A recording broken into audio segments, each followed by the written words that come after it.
से कान्हा का जन्म हुआ है ना, मैं तब से देख रही हूँ, तब से हम पे कोई भी संकट आती है ना, तो अचानक से कोई अपरिचित हमारी सहायता करने आ जाता है, और जाते समय कान्हा की आज्ञा लेके जाते है, और कभी कभी तो इसे प्रभु बोल के जाते है। बाबा संभालो। यशोदा, इस जानकी को चढ़ो है और विचित्र विचार तुम्हारे मन में है। अरे सब जानते हैं कि हमारा परिवार राजसी, तुम्हें पता ना चलते हो वो, पर हमारे कान्हा को सब राजकुमार ही समझते हैं देखकर, इसीलिए उसे सम्मान देने के लिए सब ऐसा ही करते हैं, और कोई बात ना है।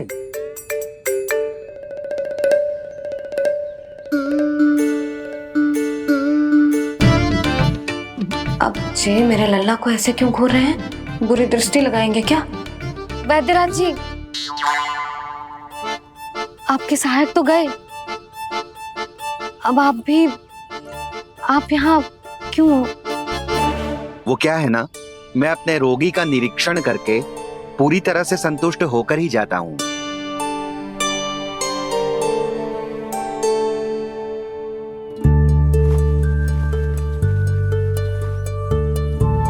हाँ, संकेत तो अच्छे हैं, कल सुबह तक बिल्कुल ठीक हो जाएगी। धन्यवाद वैद्य जी।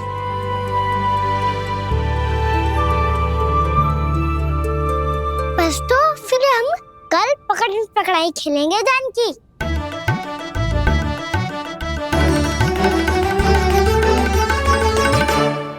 भानु, बंसी, जाकर उस क्षेत्र के चारों ओर बाड़ बनवा दो और वहां सूचना पट्ट भी लगा देना, ताकि जानकी के साथ जो हुआ है वो किसी और के साथ ना हो। शीघ्र जाओ। जी ठीक है।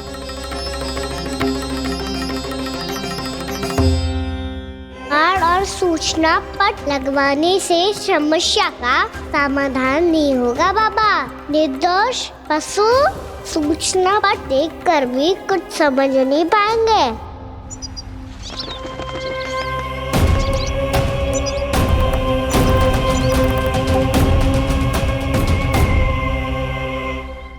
तो तुम्हारे कहने का अर्थ यह है कि व्योमासुर मारा जा चुका है और वो बालक अब भी जीवित है। हाँ महाराज, मैंने गोप बालकों को कहते सुना था कि कृष्ण ने छलिया को मोक्ष दे दिया है, पर वृंदावन सुरक्षित नहीं है महाराज। वो एक बहुत बड़ी समस्या से जूझ रहे हैं। कैसी समस्या?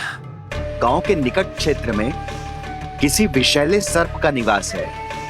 उसके विष का प्रभाव इतना भयानक है महाराज, जैसे विष ना हो, स्वयं हलाहल हो।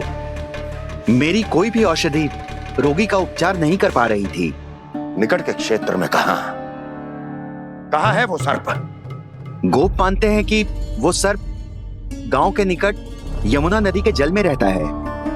मुझे तो लगता है महाराज, ये कालिया नाग की कथा कोई किंवदंती या लोक श्रुति नहीं, एक सच्चाई है, एक विषैली सच्चाई।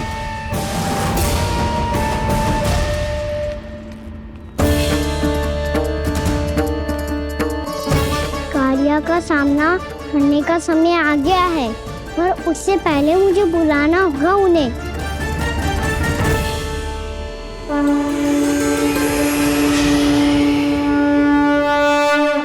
संसार के दारुण भय का नाश करने वाले, सभी कष्टों का हरण करने वाले, विश्व का समस्त ऐश्वर्य प्रदान करने वाले, कमल जैसे लोचन, मुख और चरणों वाले आजानुभुज श्री राम को मैं बार बार नमस्कार करता हूँ। आपदामपहर्तारं दातारं सर्व संपदाम लोकाभिरामं श्री रामं भूयो भूयो नमाम्यहम्। कागभूसुंडी, कागभूसुंडी, कागभूसुंडी। प्रभु क्षमा करें, मुझे जाना होगा।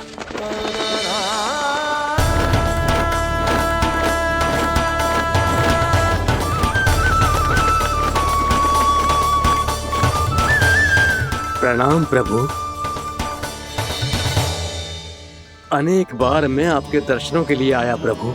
कभी नंद भवन के झरोखों से आपके दर्शन करके चला जाता था, तो कभी दूर किसी वृक्ष की आड़ से आपको निहार लिया करता था। आज आपने स्वयं मुझे बुलाकर धन्य कर दिया प्रभु।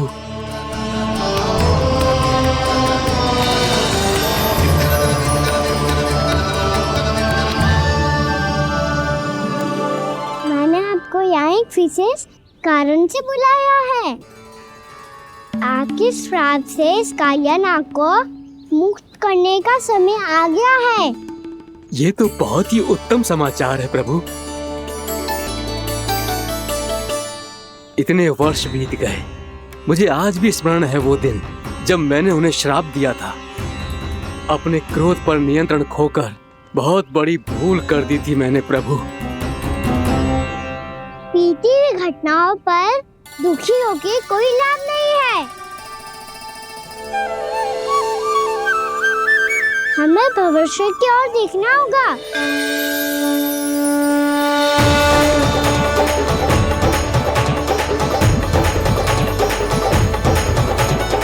आदेश कीजिए प्रभु, क्या आज्ञा है आपकी? जब मैं कालिया नाग का सामना करने जाऊं, तो आप यहीं रहेगा। आपको अपने आप पता चल जाएगा कि कब क्या करना है। और हाँ, लौटते जाते समय नारद मुनि से कहिएगा, वो आकर मुझसे भेंट करे। अवश्य प्रभु, प्रणाम। क्या इसने सच्ची में देवर्षि नारद को बुलाया है? नारायण नारायण, आपको संदेश भेजने की आवश्यकता नहीं थी। आप स्मरण करते और मैं चला आता। तुम्हारा कल्याण हो नारद।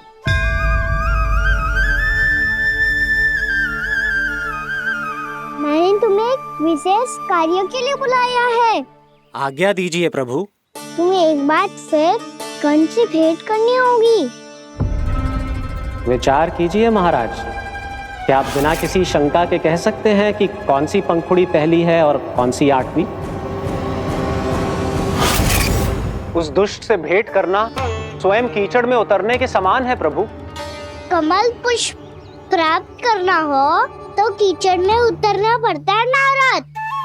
आपका आदेश तो मैं स्वप्न में भी नहीं टाल सकता प्रभु। कंस कालिया नाग के बारे में जान गया है, पर वो उसका सामना करने का साहस नहीं कर पाएगा। मैं आतुर हूँ प्राप्ति, मूर्ख नहीं। मेरी बुद्धि फिर नहीं गई है। मैं स्वयं उस कालिया जैसे महाविषैले सर्प के सामने खड़ा हो जाऊं और अपने ही काल को आमंत्रित कर लूं। तो फिर अपने लाभ के लिए उसका प्रयोग करने का कोई और उपाय सोचिए स्वामी। कुछ ऐसा कीजिए कि यमुना नदी का पूरा जल विषैला हो जाए और वृंदावन वासी उसका उपयोग करे, और आपका काल कहलाने वाला वो बालक स्वयं काल के गाल में चला जाए। उत्तम उत्तम सुझाव है प्राप्ति। अब मुझे उस कालिया तक पहुंचने का मार्ग ढूंढना होगा। उसको विवश करने का कोई उपाय ढूंढना होगा, क्योंकि व्यक्तिगत रूप से उससे भेंट करना असंभव है। असंभव। आप सही कह रहे हैं प्रभु। कंस में उतना सामर्थ्य नहीं कि वो कालिया नाग का सामना स्वयं कर सके। वैसे तो कालिया गरुड़ देव का भी सम्मान नहीं करता, तो फिर वो कंस का सम्मान क्यों करेगा भला? नहीं करेगा, पर कंस तुम्हारा सम्मान अवश्य करेगा नारद। तुम्हारी बातें भी सुनेगा और मानेगा भी। ये मेरी योजना का बहुत ही महत्वपूर्ण भाग है। तुम कंस के पास जाओ और कहो कि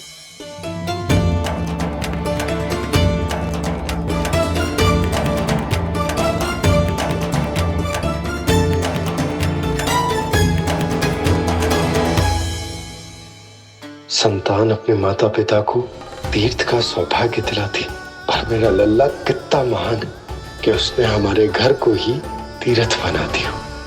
ऐसा तीर्थ जहां मेरी आंखों के सामने भक्त और भगवान का मिलन हो रहा है। जो आज्ञा प्रभु।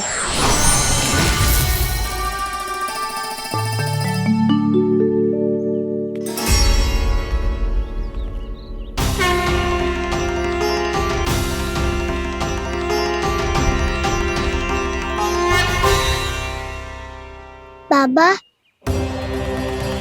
कान्हा, ये सब क्या चल रहा है? पहले काग भुसुंडी जी और फिर जे नारद जी। क्या योजना बना रहे हो तुम? कान्हा, बता ना लल्ला, क्या सोच रहे तू? कान्हा देख, अगर तुझे अपने बाबा को ना बताना हो ना, अपने भक्त को बता दे। क्या सोच रहे हो लल्ला? क्या करने वाले हो आप?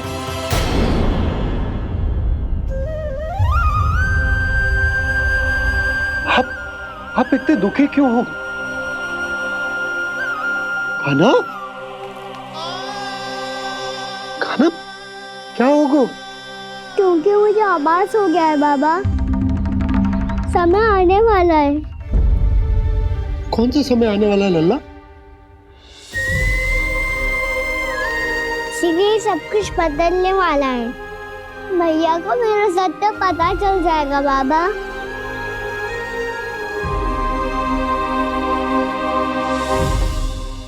पर लल्ला, इसका काग भुसुंडी और कालिया नाग से क्या संबंध है? ऐसा क्या हुआ था और क्या होने वाला है?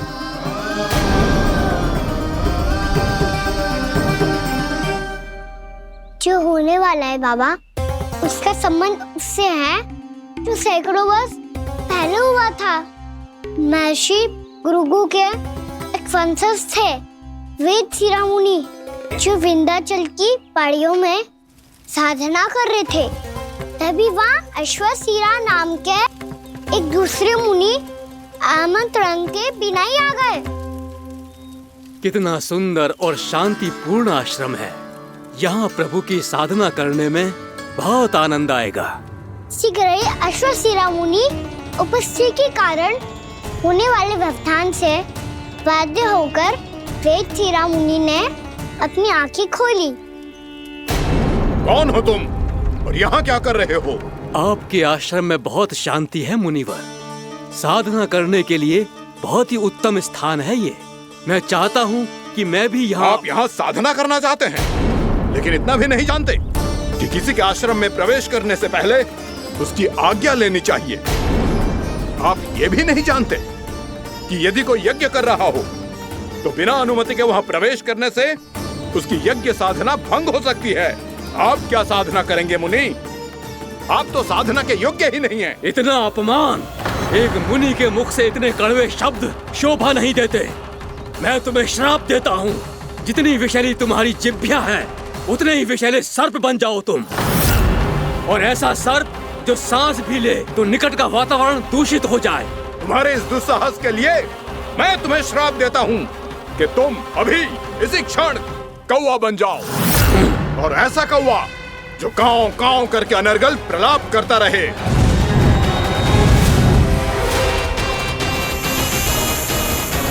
ये मैंने क्या किया? ये मैंने क्या किया? क्रोध के कारण दोनों ने एक दूसरे को श्राप दे दिया। पर दोनों ही मेरे भक्त थे, और भगवान होकर मैं अपने भक्तों को इतनी कठिनाई में कैसे देख सकता था। इसीलिए जिस संकट में उन दोनों ने अपने आप को फंसा लिया था, उसका समाधान करने में मैं उनके पास गया। देखिए ना प्रभु, ये क्या हो गया हमसे? हमारी रक्षा कीजिए प्रभु, मार्ग दिखाइए हमें। क्रोध पर नियंत्रण ना होने के कारण आप दोनों ने एक दूसरे को बहुत ही भीषण संकट में डाल दिया है। आप दोनों ही तपस्वी, तप के बल से दिए गए आपके श्राप को लौटाना भी संभव नहीं है। प्रभु, कोई तो उपाय होगा, हम आपके शरण में हैं प्रभु। अपराध तो हमसे हुआ है प्रभु, पर अब आपसे ही आशा है। कुछ ऐसा कीजिए भक्त वत्सल, जिससे हम दोनों के श्राप का प्रभाव कुछ कम हो जाए। आप दोनों ही मेरे भक्त हैं, इसलिए आपकी पीड़ा का निवारण करने का एक उपाय है मेरे पास। वेद शिरोमुनि, जब आप कालिया नाग बनेंगे तो आपको मेरे चरणों को अपने शीश पर धारण करने का सौभाग्य मिलेगा।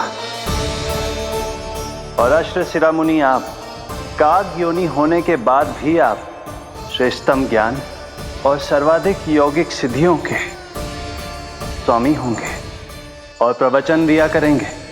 इसके बाद अश्वशिरा मुनि काकभुसुंडी बन गए, जिन्होंने आगे चलकर स्वयं गरुड़ देव को रामायण सुनाई।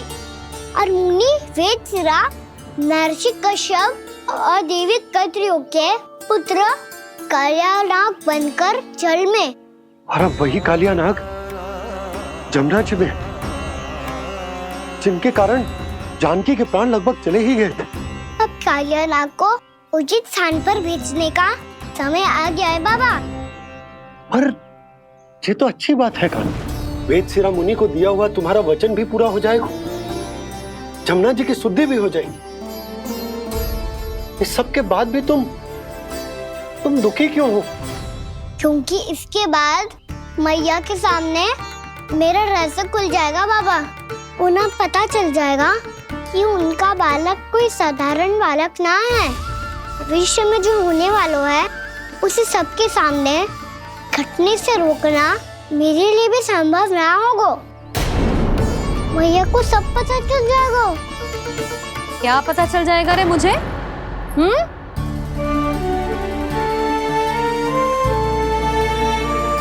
यही कि सबसे अधिक प्रेम मैं आपसे ही करता हूँ।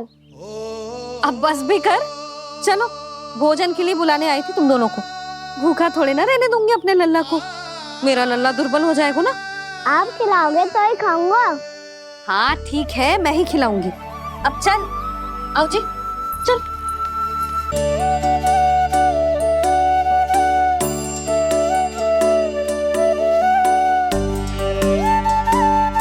मैया खेलो ना मेरे साथ।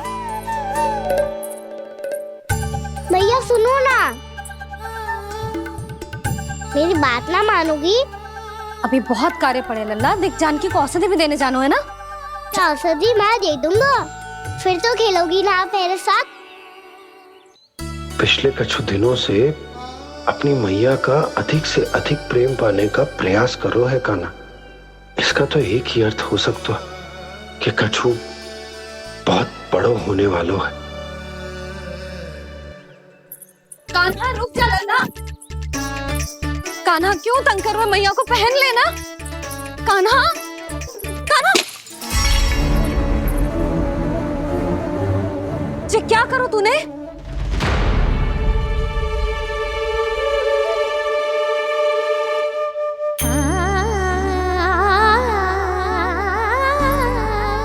अच्छा ठीक है, अब मुंह लटकाने की आवश्यकता ना है। ये ले।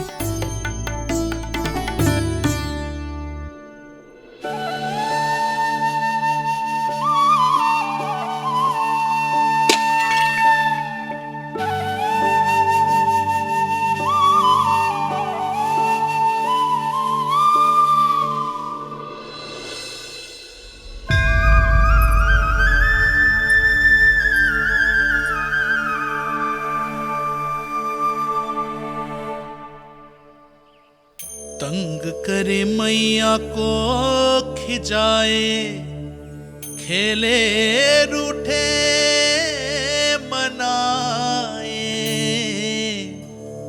लीला अनोखी करके शरारत, कान्हा दंड भी पाए।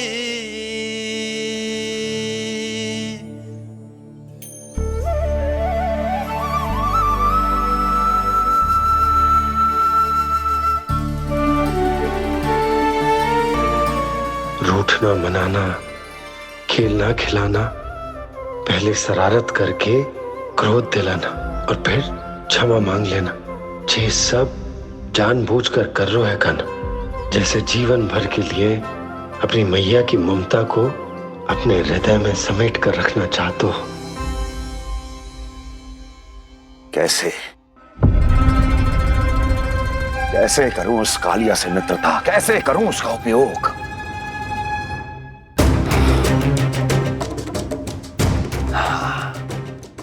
उस पर आक्रमण कर देता और उसे किसी ना किसी तरह से यह विश्वास दिला देता हूं कि यह आक्रमण उस विष्णु अवतार ने किया है। फिर वो क्रोध में आकर सारे वृंदावन वासियों को अपने विष से समाप्त कर देगा। उचित है, ये उचित है। नारायण हरि, नारायण हरि।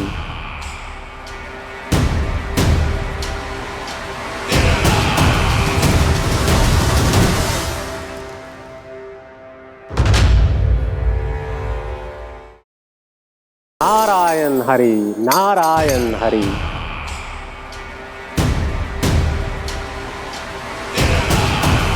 प्रणाम देवर्षि।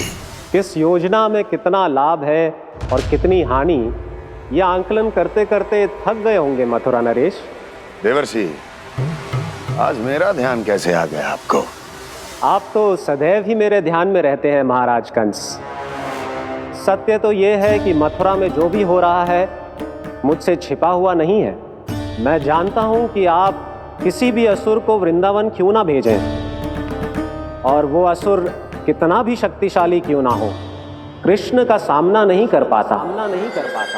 या तो पराजय स्वीकार करके आपके पास लौट आता है, या तो फिर वीर गति को प्राप्त हो जाता है।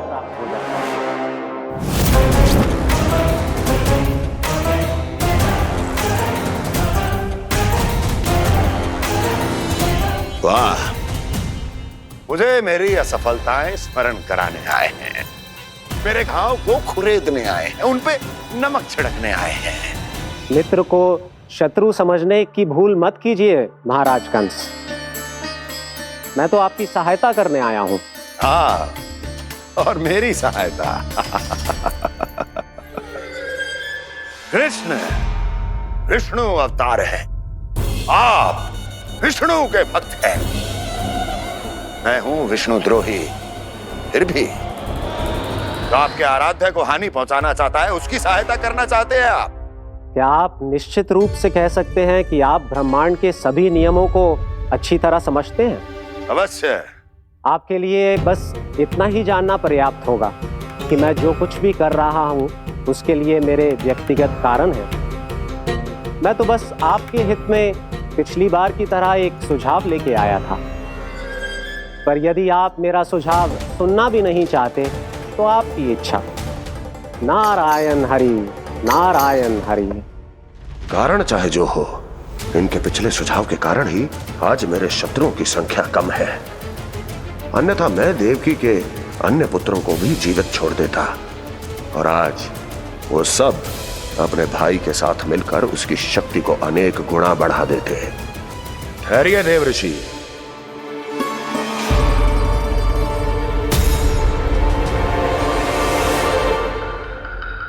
बताइए, क्या सुझाव है आपके पास? मेरे सुझाव का नाम है कालिया नाग।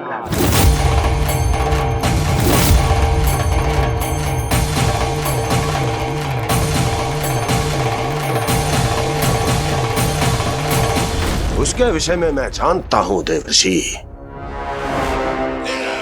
तो समस्या यह है कि मैं स्वयं उससे मिलने नहीं जा सकता, उससे भेंट नहीं कर सकता।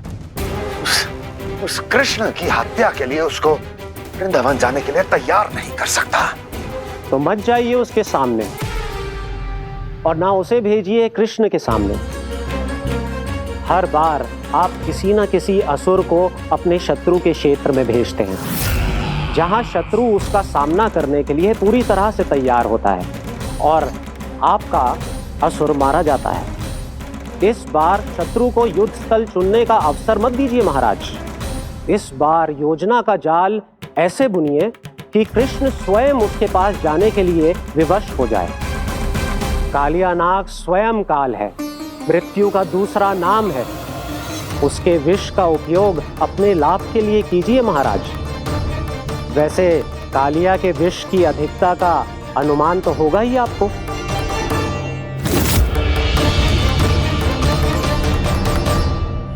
एक बार जो उसके क्षेत्र में पहुंच गया, फिर उसके विष से बचना असंभव है। उचित सुझाव है देवर्षि, उचित सुझाव है। देवर्षि, उस छलिया विष्णु की भक्ति करते करते आप भी उसके रंग ढंग सीख गए हैं। उचित है। उचित है।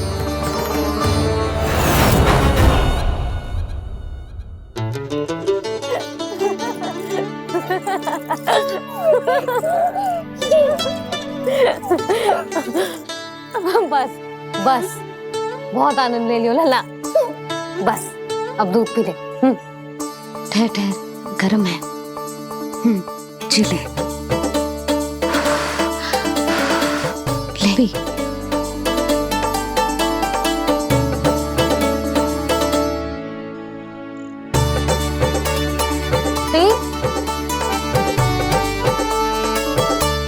मैं ना होती तो ना जाने क्या होता तेरा। अपने आप दूध भी ना पी सकते है, भावला कहीं का। आपकी इस प्रेम के लिए तो मैं धरती पे आया हूँ मैया। मैं भी यही सोच रहा हूँ यशोदा कि तुम ना होती तो मेरा क्या होता। इसी बात पे थोड़ा दूध और कजू खाने को दे दो। अरे मैं तो भूल ही गई। तनिक ठहर जाओ जी, जे दूध पी लेना तो आपके लिए भी कछु ले आती हूँ।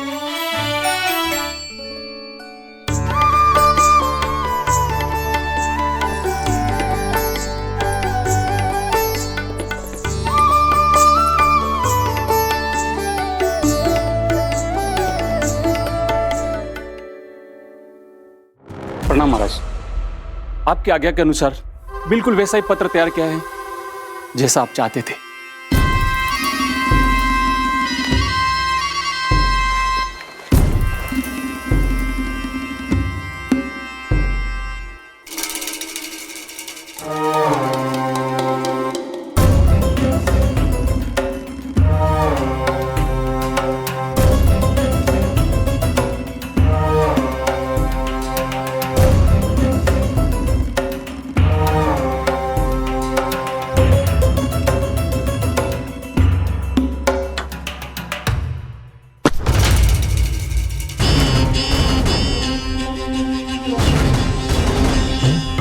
कृष्ण जन्म से लेकर आज तक ये मेरी सबसे महत्वपूर्ण योजना है। इसका सफल होना निश्चित है दूत, किंतु केवल वही करना जैसा मैंने कहा है। जाओ।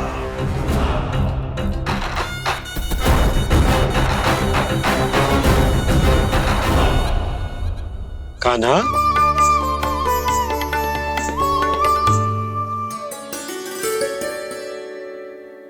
क्या होगा? बाबा मैं चाहता हूँ कि मैया की स्वमता क्रिस्टल फ्रेम की वर्षा मुझ पे सरते ऐसे होते रहे। वो तो होती रहेगी लल्ला। अपने लल्ला के लिए किसी मैया का प्रेम कभी कम हो सकता है भला? नंदराज, वो मथुरा से एक दूत आयो है महाराज कंस का राजपत्र लेके।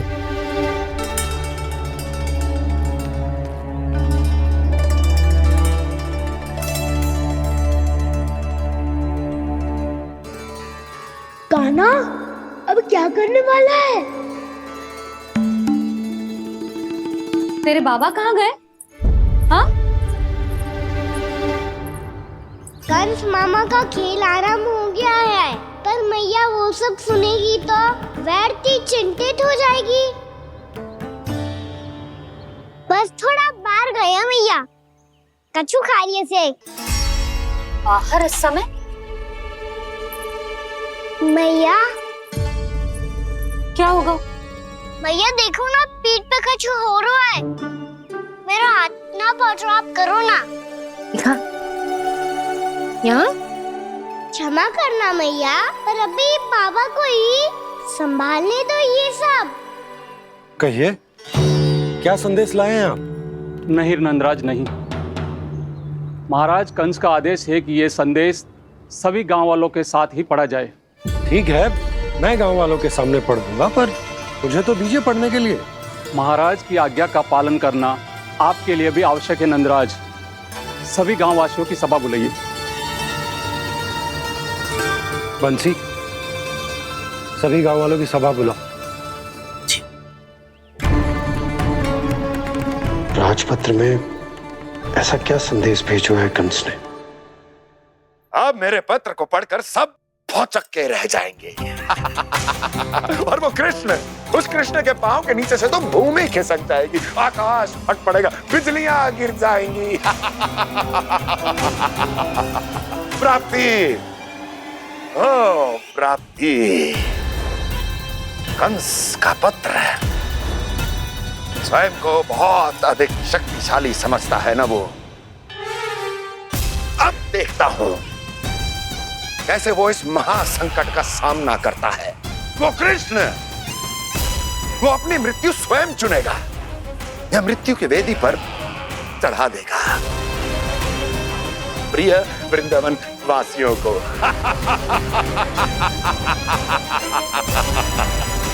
अब आएगा आनंद प्राप्ति, अब आएगा आनंद। सबको इकट्ठा करवा के ही पढ़वाएगो। अवश्य ही कोई विशेष संदेश दिया होगा कंस ने। मैं भी यही सोच रही हूँ सुलक्षणा जी, कछु ना कछु तो विशेष है, पर जे हो क्या सकता है? हाँ, बात तो सही है। ऐसा क्या हो सकता है? सभी गांव वासियों के सामने कहा जाए, कछु तो विशेष अवश्य लग रही है। बाहर तक कोलाहल क्यों हो रहा है? मैया, मैया, अब क्या होगा? मैया देखो ना, सर पे कछु हो रहा है। लल्ला, नारायण ने तुझे हाथ दिए हैं ना? पीठ की बात अन्य थी। अपने सिर की सेवा स्वयं कर। सर पे तो हाथ पहुंच रहा है ना?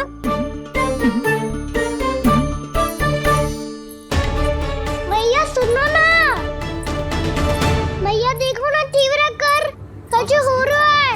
मैया देखो ना, तीव्र कछु हो रहा है।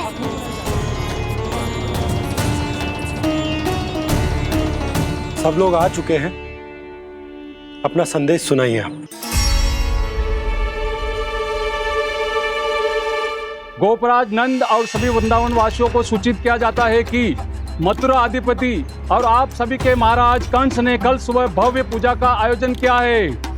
इसके लिए राज्य को वृंदावन के क्षेत्र के निकट यमुना नदी के मध्य में खिलने वाले 1 कोटि कमल के पुष्पों की आवश्यकता है।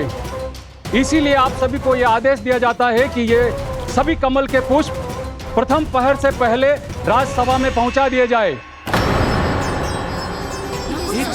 इतने सारे वो भी प्रथम पहर से पहले कैसे हो सकते हैं?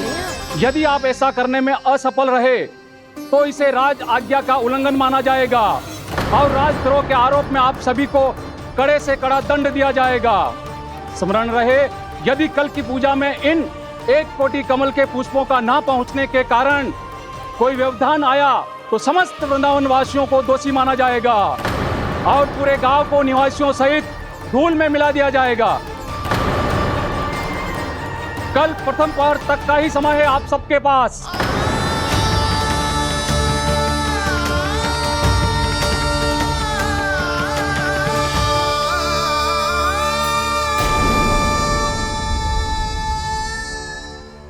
कमल पुष्प, वो भी कल प्रथम प्रहर में?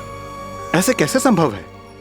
और कोई साधारण पुष्प ना, यमुना नदी के मध्य खिलने वाले विशेष कमल के फूल चाहिए उन्हें। लेकिन यमुना नदी में तो कालिया नाग ने विष घोल के रखा है, तो फिर कैसे हो पाएगा? जी असंभव है। हमारी मृत्यु का संदेश भेजा राजा कंस ने। सदैव की भांति इस समस्या पर भी गांव के बड़े ही विचार करेंगे। बालकों का यहाँ होना उचित ना है।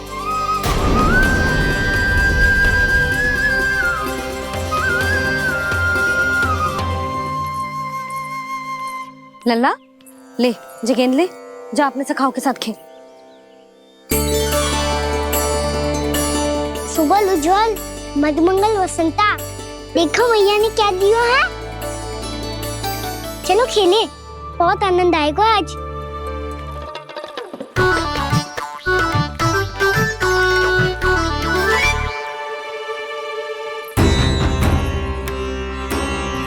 भानु, बंसी, जाओ और शीघ्र ही वो घेरे का कार्य समाप्त करो।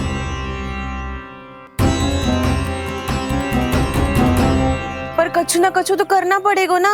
पर हम कर ही क्या सकते हैं? पुष्प लाने को और कोई उपाय है भी तो ना। मैं चला जाऊंगा जमुना जी में। वैसे भी मेरे जीवन के कितने दिन शेष बचे हैं। गांव के लिए, समाज के लिए कुछ करके मरूं, तभी तो शांति मिलेगी। ना काका, यदि आप उस विषैले जल में छलांग लगा भी दोगे, किंतु 1 कोटि कमल पुष्प एकत्रित कर पाना आपके लिए संभव ना है। इससे अच्छा है कि मैं चला जाऊं। यदि मैं मर भी गया तो मेरे पीछे रोने वाला कोई ना है। किसी को कहीं जाने की आवश्यकता ना है। गोप नरेश होने के नाते ये मेरा कर्तव्य है कि मैं आप सबकी रक्षा करूं। नंदराज, आपको जाना है तो जाओ। हरिया, काका, भैया सब चले जाओ। लेकिन आपको पता है वहाँ का जल कितना विषैला है। आप लोग एक क्षण भी जीवित नहीं रह पाओगे। फिर कैसे इकट्ठा करेंगे 1 कोटि कमल पुष्प? आप बात तो सही कह रही हैं शांति। उस दुष्ट कंस ने ऐसी मांग रख के हम सबको फंसा दिया। हम में से कोई भी क्यों ना चला जाए और इस संकट का समाधान ना निकले को। कान्हा, बताना कौन सा खेल खेलें? गेंद पकड़ खेलते हैं। पर एक बात सुन लो सब, कोई भी तीव्र गति से ना फेंकेगा गेंद को। भैया ने फ्रेम बनाई है मेरे लिए। सब तैयार हो?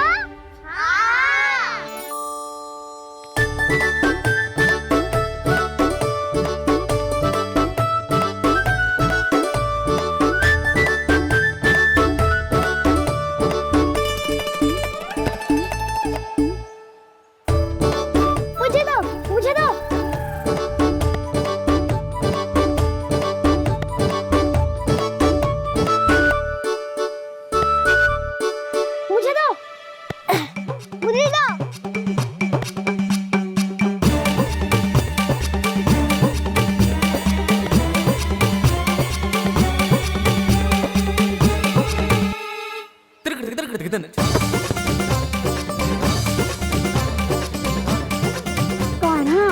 इतनी धीरे से फेंकेगो तो कैसे आनंद आएगो? थोड़ा बल लगा के फेंक। हाँ कान्हा, हम अभी बड़े हो गए हैं, तू अब भी छोटे बालकों की तरह फेंक रहे हो है।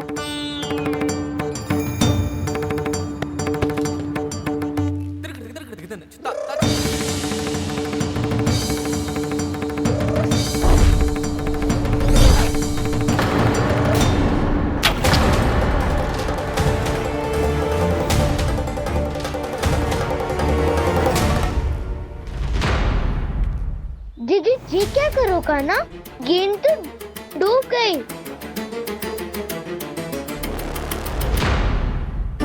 अच्छा, तो ये सब इसकी योजना का भाग था ताकि ये कालिया का सामना कर पाए।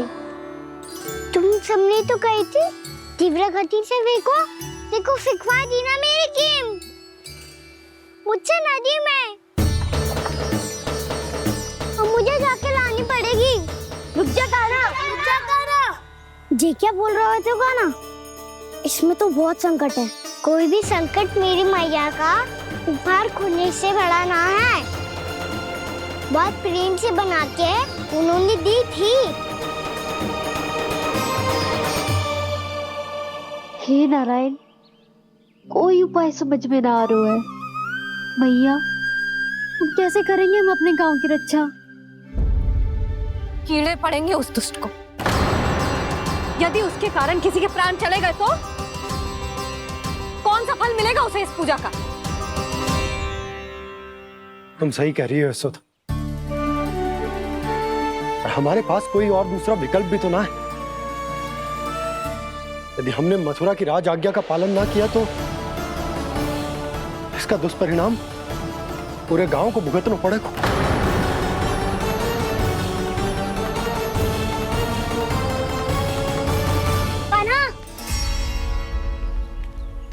तुम्हें पता है कि तू भगवान है, दिव्य है, बहुत शक्ति है तुझमें।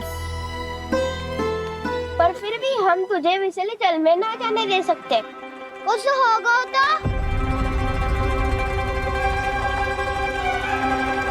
तुम तुम सब इतनी हट कर रहे हो तो ठीक है, ना जाऊंगा। गेंद कहाँ गिरी है, कितनी दूर गई है, ये तो देख लूं, ताकि उसे बाहर निकालने का कोई उपाय ढूंढ पाऊं।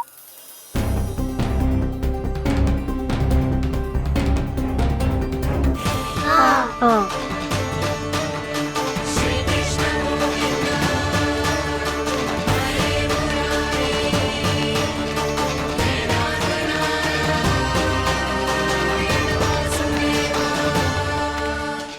कान्हा की ये लीला तो समझ ही नहीं आ रही। पहले इसने देवश्री नारद को मथुरा जाकर कंस को भड़काने के लिए कहा, फिर स्वयं ही दुखी भी हो गया कि अब इसका रहस्य सबके सामने खुल जाएगा। और अभी स्वयं ही तो इसने कहा था कि गेंद बहुत महत्वपूर्ण है, फिर स्वयं ही उसे नदी के विसले जल में फेंक दिया।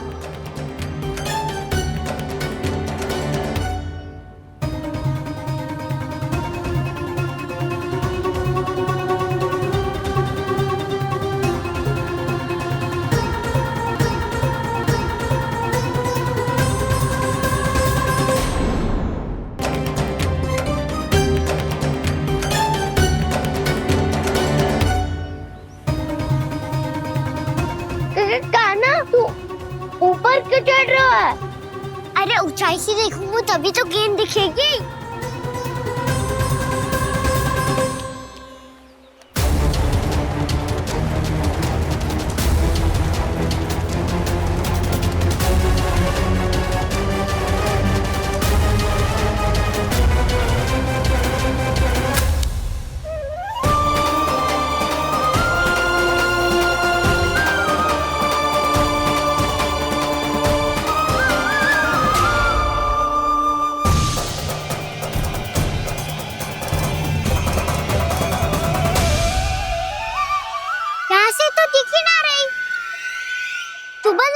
से फेंकी थी ना? ना वहाँ से फेंकी थी। कहाँ से? देखा ना वहाँ से। समझ ना आ रहा, ठीक बताना कहाँ से फेंकी थी?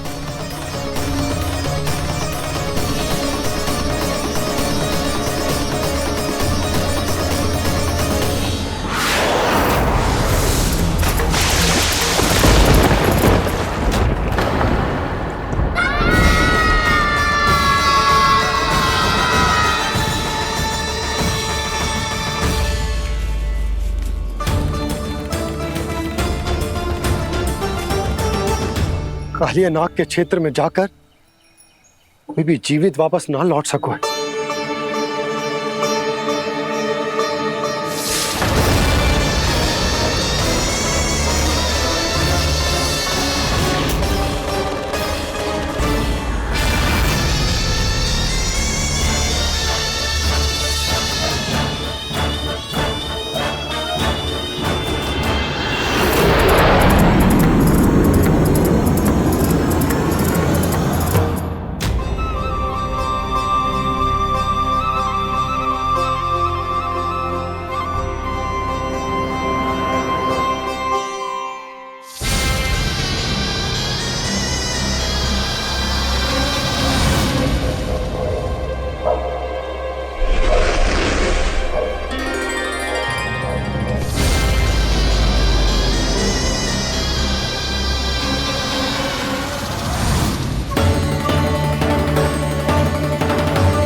क्या किया वाना ने?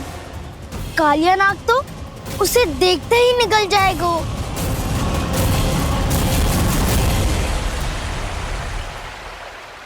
तो आरंभ से अब तक सब कुछ उसकी लीला का ही भाग था।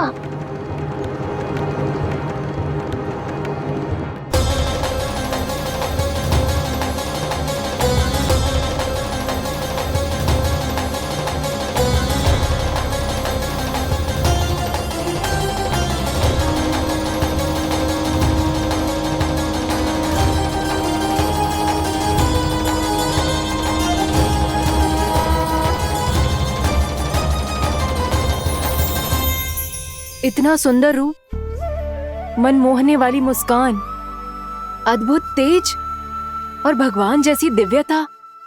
कौन हो तुम? हाँ, तुम्हें देखकर तो हम सब सम्मोहित ही हो गए।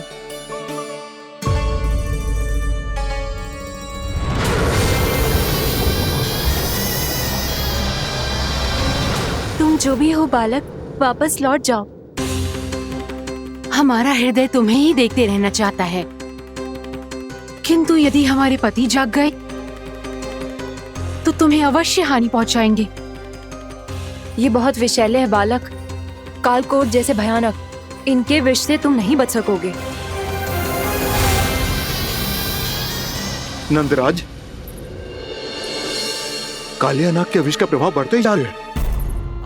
पहले 8 कोस तक उसके विष का प्रभाव था, अब तो 1 योजन से अधिक क्षेत्र में फैलो है। जल पीने के प्रयास से अनेक पशु मारे गए हैं और नदी के निकट के वृक्ष और वनस्पति सब नष्ट होने लगे।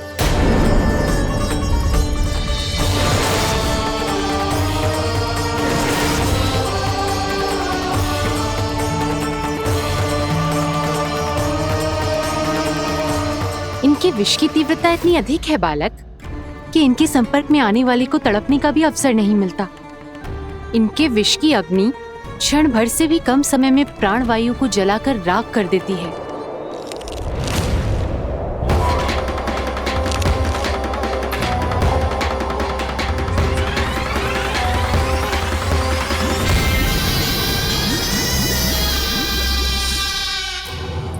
तब तो समस्या और भी गंभीर हो जाएगी।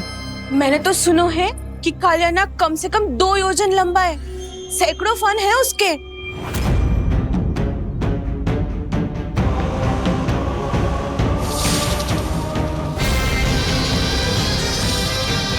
इसका अर्थ तो ये है कि हम दोनों ओर से फंस गए। एक और कंस को 1 कोटि कमल पुष्प देने जो कि कालिया नाग के क्षेत्र में पड़ते हैं, और दूसरी ओर उस कालिया नाग का विष यमुना जी के क्षेत्र में बढ़ता ही जा रहा।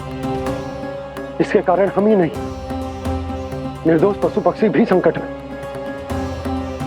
इन दोनों समस्याओं का एक ही समाधान है, उस कालिया नाग का सामना करना।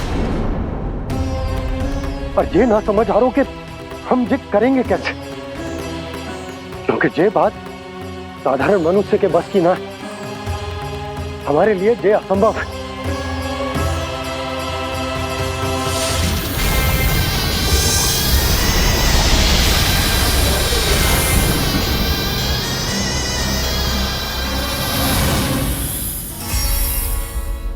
अब तो तुमने अपनी आंखों से भी देख लिया बालक, ये कितने विषैले हैं। नींद में भी विष उगलते हैं। इससे पहले कि तुम्हें कुछ हो जाए, चले जाओ यहाँ से, मान लो हमारी बात। आप सब मुझे जानती भी नहीं और फिर भी मेरी इतनी चिंता कर रही हैं आप। माँ की ममता भेदभाव नहीं जानती। तुम भी किसी के पुत्र हो और हम सब भी माँ हैं। एक माँ को हर बालक में अपनी ही संतान दिखाई देती है, इसलिए हम तुमसे विनती करते हैं, वापस चले जाओ, बचा लो अपने प्राण। मेरी चिंता मत कीजिए, मुझे कुछ नहीं होगा। होगा, अनर्थ होगा यदि ये उठ गए तो।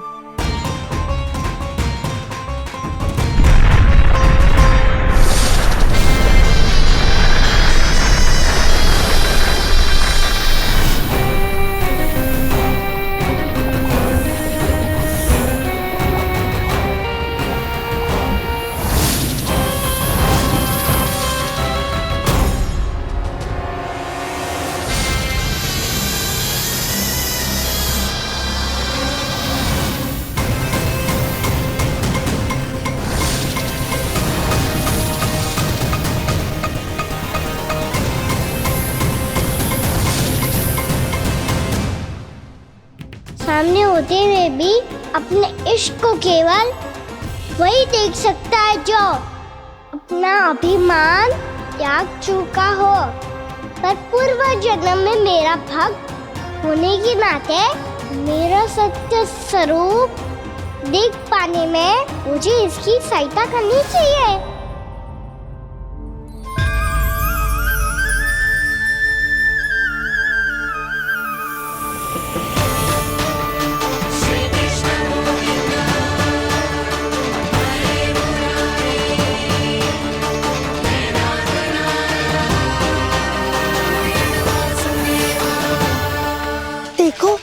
हमारा छोटा सा कान्हा कैसे डट के खड़ा हुआ है, इतने विशालकाय, इतने महाभयंकर सबके सामने।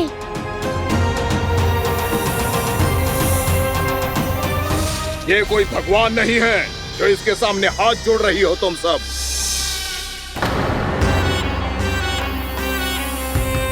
एक सामान्य साधारण बालक है ये, जो ये तक नहीं जानता कि इसके सामने है इसका काल, कालिया। तू कौन है बालक? मेरे इतने निकट आकर भी तू जीवित कैसे है? मेरी नहीं, अपनी चिंता करो कालिया। बहुत मनमानी कर ली तुमने। अब बस मैं तुम्हें रोकना हूँ। अब बस मैं तुम्हें रोकना हूँ। मैं तुम्हें रोकना हूँ। बित्ते भर का है तू, मेरे विष के बारे में जानता ही क्या है? और कहता है मुझे रोकने आया है। किससे? किससे रोकना चाहता है तू मुझे? मुझे क्रोध दिलाने की भूल मत कर बालक।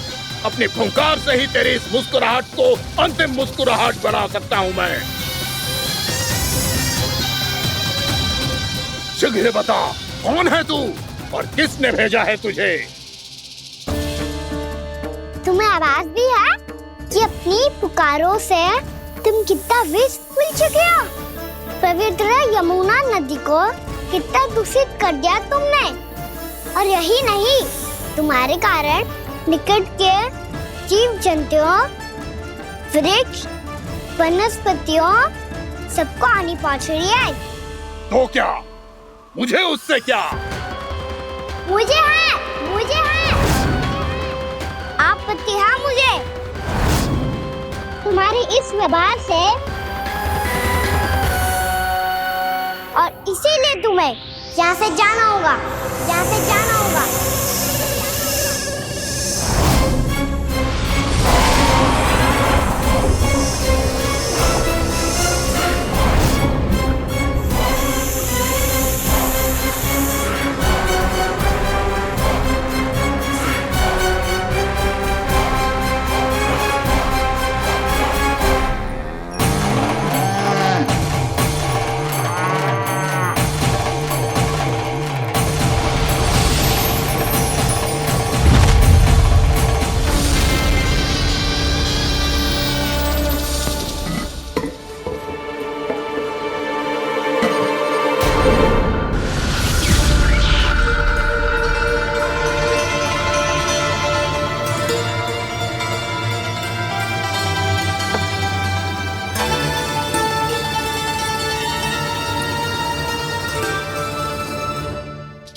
मुझे आदेश देने का साहस भी कैसे किया तूने? इस क्षेत्र को मैंने अपना राज्य बनाया है, मेरा परिवार रहता है यहाँ, और तू मुझे यहाँ से जाने के लिए कह रहा है? हाँ, क्योंकि तुम्हारे यहाँ रहने के कारण अन्य जीवों को हानि हो रही है, और मैं ऐसा नहीं होने दे सकता। मैं तो बस वही कर रहा हूँ जो एक सर्प का स्वभाव है। विष फैलाना स्वाभाविक है मेरे लिए, इसलिए मुझे चुनौती मत दे बालक। चुनौती तो मैं दे चुका हूँ कालिया। अब तो बस तुम्हें स्वीकार करनी है।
अपनी भूल को पहचानो कालिया।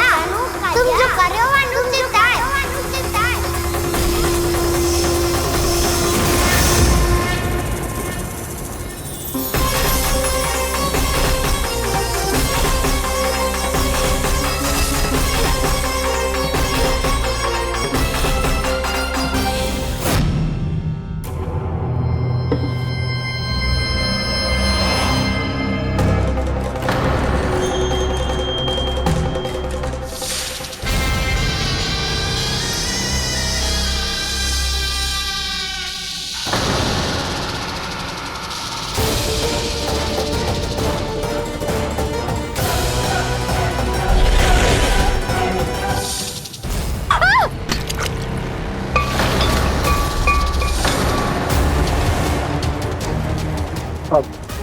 मैं आता हूँ।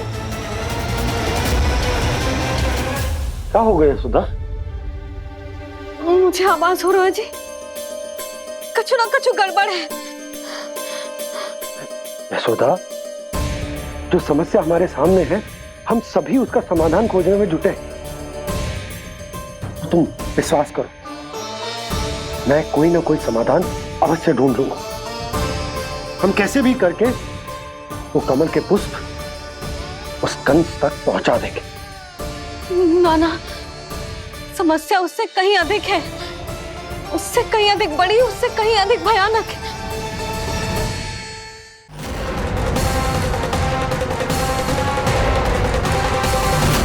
विस्की ये बूंद से ही सबके प्राण चले जाते हैं। इसने तो विस्की धारियां फेंकी है खाना पे। कान्हा कैसे बच्चे को अधिक विष से? इसका विष तो क्या, ये सर स्वयं भी छू तक नहीं पाएगा हमारे कान्हा को।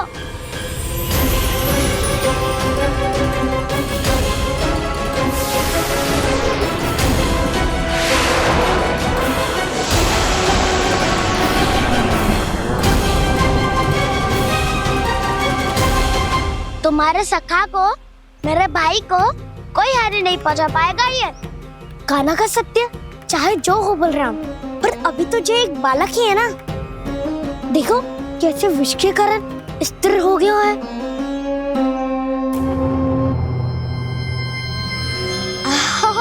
हाउ सर्फ ने कितनी आसानी से अपनी पूंछ से बांध लिया है। मुझे यहाँ से भगाना चाहता था ना तू? अब मैं तुझे दिखाऊंगा अपना सामर्थ्य।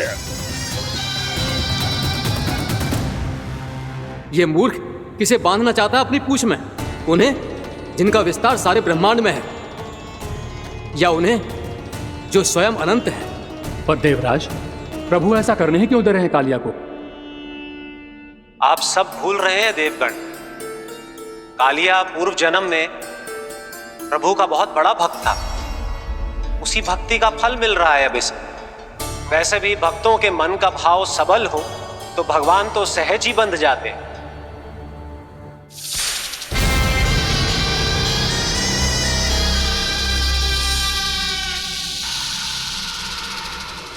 बलराम, तुमने ही तो कही थी कान्हा को कछु ना होगो।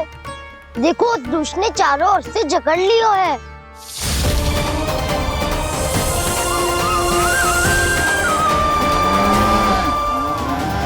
ये क्या कह रही हो तुम? जसोदा जी, क्या हुआ? घबरा क्यों रही हो आप? सुलक्षणा, मुझे आभास हो रहा है कुछ बहुत बड़ी अनहोनी हो गई है। नंदराज, नंदराज, नंदराज!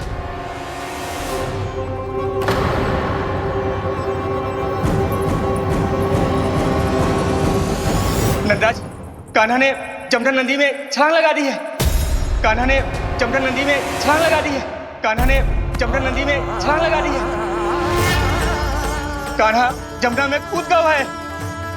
मुझे लगा था आज कछु गड़बड़ होने वाली है। मुझे आज कान्हा को ना जाने देना चाहिए था।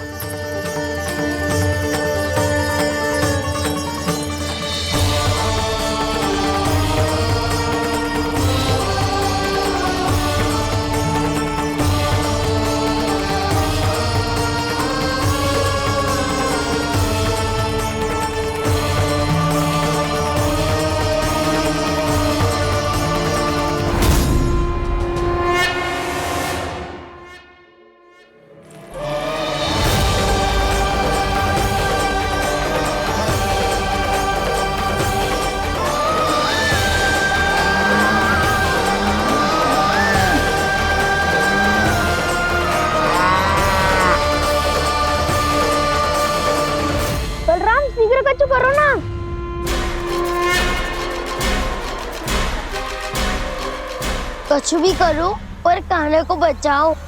नाग बहुत भयंकर है, कान्हा अकेले ना संभाल पाएगा इसे।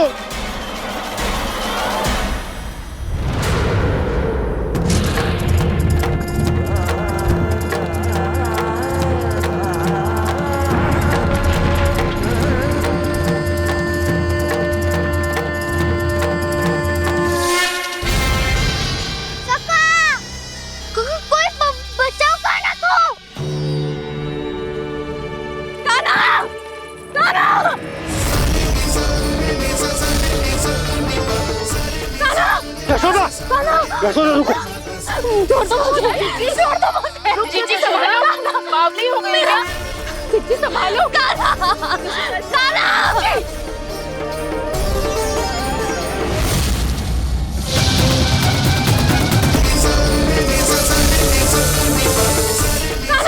यशोदा, यशोदा रुको। छोड़ दो मुझे, छोड़ दो मुझे। जीजी संभालो, बावली हो गई क्या? जीजी संभालो। देखो अब कैसे तुम्हारे अस्थियों को तोड़कर छोटे छोटे टुकड़ों में बदल दूंगा मैं।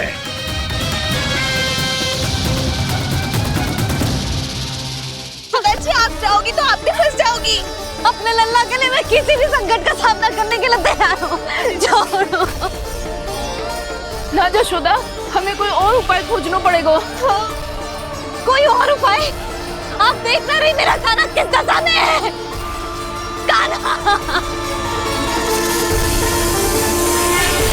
मैया के वश में नहीं है, नहीं तो ये अपने लल्ला के लिए साक्षात काल का भी सामना कर ले। ये तो केवल कालिया नाग है।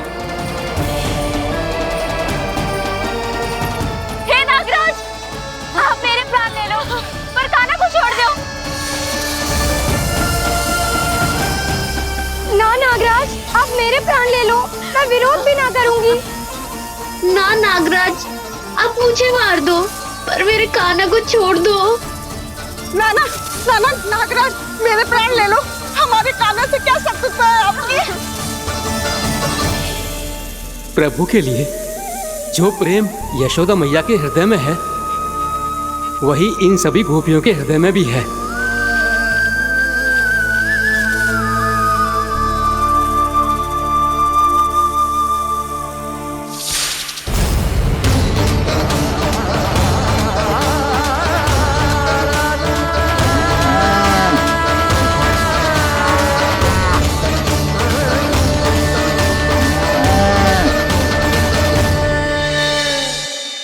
यशोदा, यशोदा, देखो इन गोप गोपियों को, इन गैयाओं को, इन सब के मन में भी तुम्हारी भांति ही ममता भरी हुई। वो सब भी कान्हा से उतना ही प्रेम और स्नेह करती है, उतनी ही ममता से भरी हुई है जितनी कि तुम। तो तुम ही सोचो, जिसके साथ इतनी ममता और इतना स्नेह, इतना प्रेम, उसका कोई क्या कर सकता है? उस कालिया नाग का विष इस सब आशीर्वादों के सामने कछु न है। कछु करो जी, उसे बोलो वो मेरे प्राण ले ले, मेरे कान्हा को छोड़ दे। यशोदा,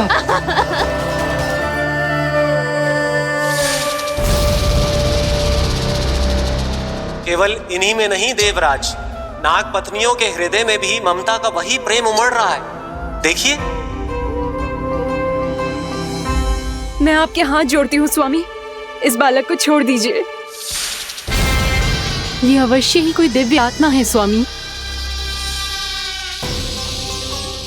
हम आपसे विनती करते हैं स्वामी, इस नन्हे बालक को हानि मत पहुंचाइए स्वामी। मेरी पत्नियां मेरे ही शत्रु के लिए विनती कर रही हैं।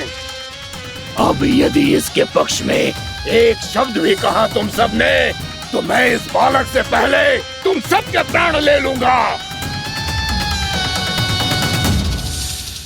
हो रहा प्रसन्न नाग कालिया, विजय को निश्चित जान।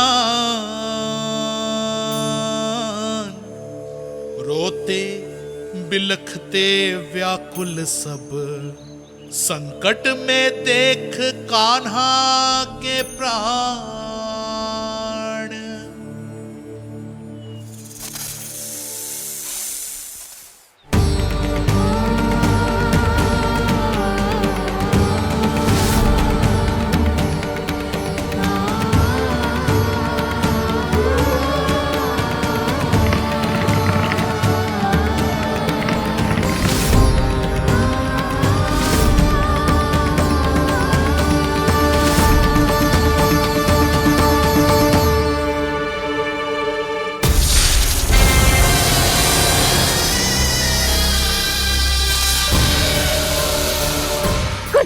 जी मेरे लल्ला को बचा लो, कोई तो कुछ करो। जीजी संभालो जीजी ना। यशोदा, यशोदा तुम शांत हो जाओ, मैं कान्हा को वापस लेकर आऊंगा, मैं रक्षा करूंगा उसकी। ना नंदराज, नंदराज नहीं, कम से कम आप तो समझो नंदराज, कालिया के पास आप जाओगे तो आप भी फंस जाओगे।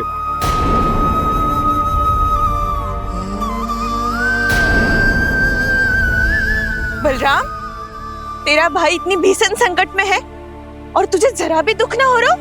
क्या आप सब अब तक नहीं समझ पाए कि कान्हा सच में कौन है? छोटे बाबा, आप तो उसका सत्य जानते हैं ना?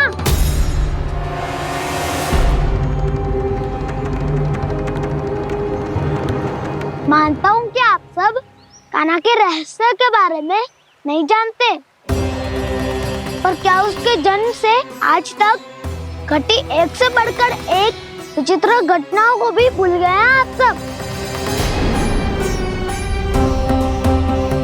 भूल गए हैं कि कैसी पूतना जैसी राक्षसी उसका कुछ बिगाड़ नहीं पाई, कैसे तरनावती जैसा भयानक राक्षस उसे एक खरोच भी नहीं दे पाया था।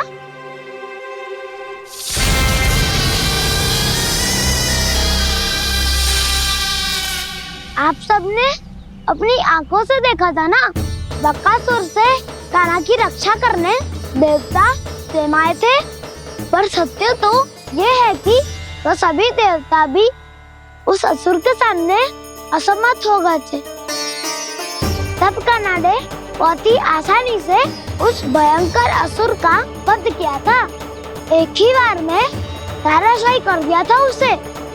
तो आप सभी सोचिए, बार बार ऐसे असाधारण कार्य करने वाला बालक साधारण कैसे हो सकता है? अब तो आरंभ से ही सारा सत्य जानते हैं छोटे बाबा। रहस्य छुपाने में सदैव कान्हा की सहायता करते आए हैं आप, और आज आप स्वयं ही उसके सत्य को भूल रहे हैं।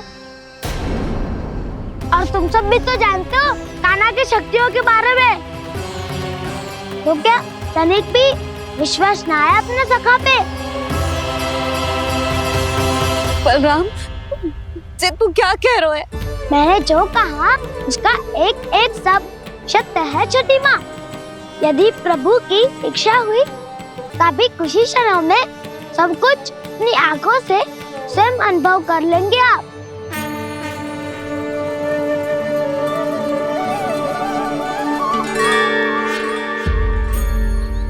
शांताकारं भुजगशयनं पद्मनाभं सुरेशं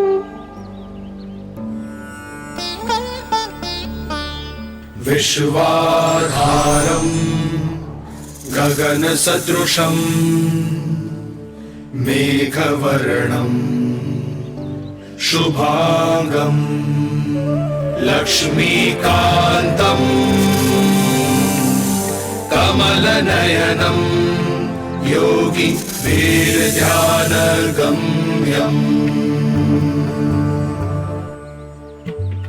वन्दे विष्णुं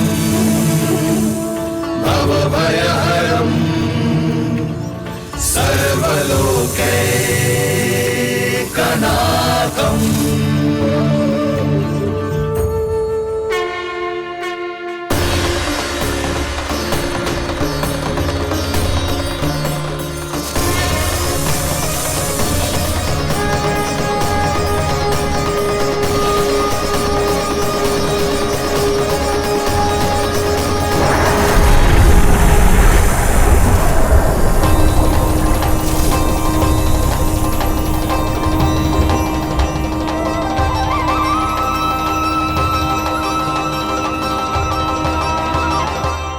तुझे क्या लगता है बालक कि तू मेरी जगत से निकल गया तो अब बच जाएगा तू?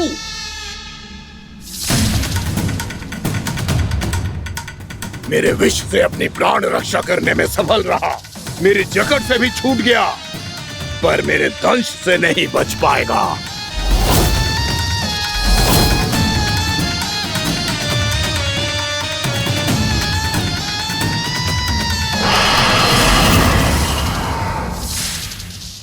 ऐसे भाग रहा है, पर मैं तुझे मृत्यु देकर रहूंगा।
मेरा नन्हा सा कान्हा कितनी देर भाग पाएगा?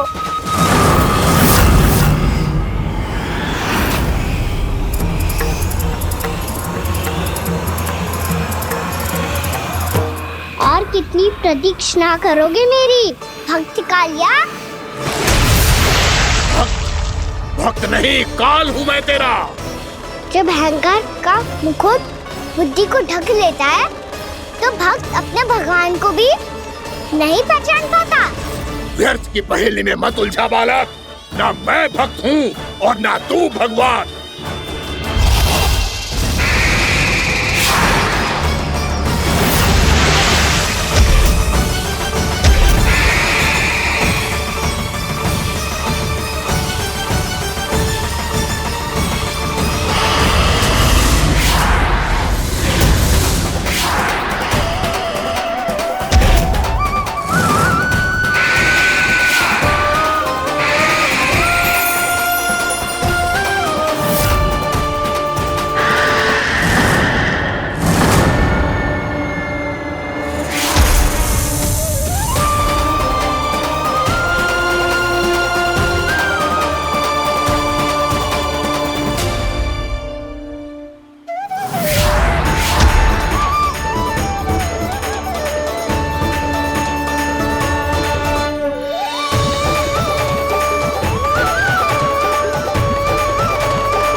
जिसके लिए इतने व्याकुल हो रहे थे, उसे छूकर कालिया नाग का हलाहल जैसा विष भी चरणामृत बन गया है और यमुना जी के जल में फैल चुके विष के प्रभाव को भी नष्ट कर रहा है।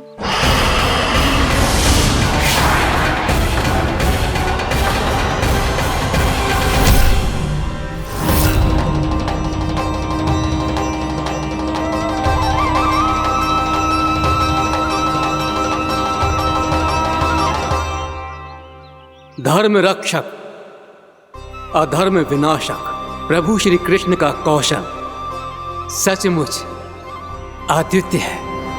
नारायण नारायण।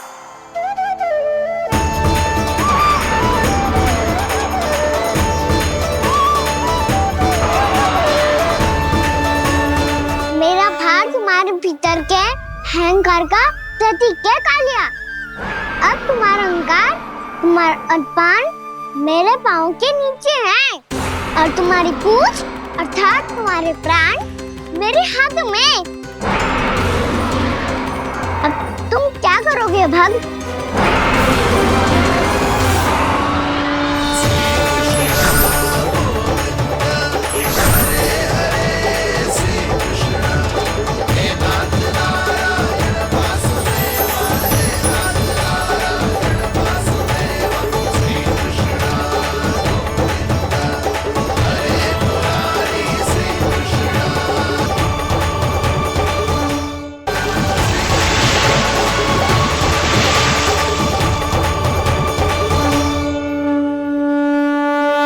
प्रभु, भले ये आपको पहचानने में असमर्थ हो, पर हम सब ने आपको पहचान लिया है। हाँ प्रभु, एक भक्त होने के नाते और एक अर्धांगिनी और माँ होने के नाते मैं आपसे इनके प्राणों की भिक्षा मांगती हूँ। अपनी कृपा दिखाइए और इन्हें क्षमा कर दीजिए। आपके लिए मित्र और शत्रु में कोई अंतर नहीं प्रभु। उसी तरह आपकी कृपा और दंड में भी कोई अंतर नहीं। दोनों दया ही तो हैं, अकारण ही किसी को प्राप्त नहीं होती। हमें विश्वास है कि हमारे पति को मिला ये दंड कोई अभिशाप नहीं है, आपका वरदान है। ये सत्य है प्रभु कि इनसे बहुत से पाप हुए हैं। इनके विष से बहुत सारे जीव जंतु को हानि पहुंची है, पर अब आपके चरण इनके शीश पर पड़ गए हैं। ऐसी कृपा तो बड़े बड़े महान महात्माओं को भी दुर्लभ है, और इन्हें प्राप्त हुआ तो अवश्य ही ये किसी महान पुण्य का ही फल है। हे प्रभु, उन्हीं पुण्य कर्मों की शक्ति का आह्वान कर मैं आपसे विनती करती हूँ, इन्हें प्राणदान दीजिए। मैं अपने इस भक्त को क्षमा अवश्य करूंगा देवियों, यदि ये अपने अहंकार को त्याग कर मुझे पहचान ले तो।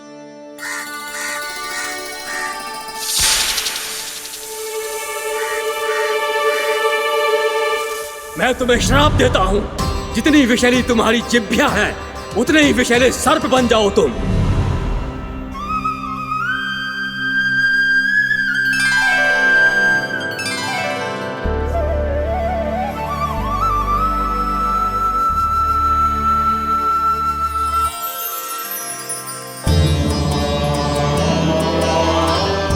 नारायण, मुझे क्षमा कीजिए नारायण। मैं तो आपका परम भक्त था, किंतु मैं आपको पहचान नहीं सका। इसका दंड तो मुझे मिलना ही था, किंतु मैं अब प्रायश्चित करना चाहता हूं। इसके लिए यदि आप मेरे प्राण भी ले लेंगे तो भी मुझे कोई दुख नहीं होगा। मैं अपना जीवन, मृत्यु और अपना अस्तित्व सब कुछ आपको समर्पित करता हूं। मैं तुम्हारे क्रोध के कारण श्राप मिला, जिसे विशाल सर्प के रूप में तुम्हारा जन्म हुआ, और सर्प का तो स्वभाव है विष फैलाना। इसीलिए तुम्हें दंड नहीं दूंगा मैं, सिर्फ सभी अपराधों का पश्चाताप कर लिया। इसीलिए मैं तुम्हें क्षमा करता हूँ कालिया।